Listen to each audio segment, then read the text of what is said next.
আমাদের এই উদীচী আজকে আমরা সেখানে হামলার ঘটনা শুনলাম। আমরা সেখানে সংহতি জানাতে আসছি তাদের সাথে।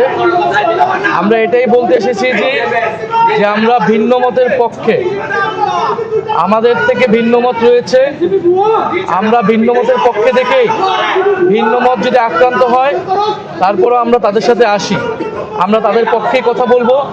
কারণ গণতন্ত্রের মানেই হচ্ছে ভিন্ন মত থাকবে, কিন্তু ভিন্ন মত না মানেই আপনি তার কণ্ঠরোধ করবেন না, তাকে আক্রান্ত করবেন না, সেখানে অগ্নিসংযোগ করবেন না এবং তার কণ্ঠস্বর রোধ করার চেষ্টা করবেন না। সেটা আমাদের সাথেও যদি হয় আমরা তারপরেও সেই আমাদের ভিন্নমত যারা পোষণ করছে তাদের পাশে সবসময় থাকবো এবং বাংলাদেশে এই গণতান্ত্রিক অভিযাত্রার পথে যারা বাধাগ্রস্ত করছে এই সকল পক্ষকে আমরা পরাস্ত করে সামনের দিকে এগিয়ে যাব। এটাই আমাদের আজকে এখান থেকে আমরা বার্তা দিতে চাচ্ছি।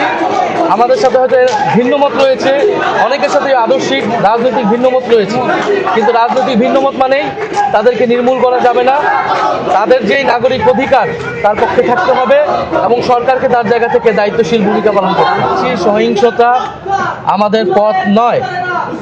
ওসমান হাদির মৃত্যুকে কেন্দ্র করে যখন পুরো বাংলাদেশ ঐক্যবদ্ধ হওয়ার সুযোগ ছিল, সব দল মত নির্বিশেষে আমরা ওসমান হাদি এবং জুলাইয়ের কে ধারণ করে এক জায়গায় এসে প্রতিবাদ জানাতাম এবং বাংলাদেশকে এগিয়ে নিয়ে যেতাম, তখন কিন্তু বাংলাদেশকে বিভাজিত করে ফেলা হলো।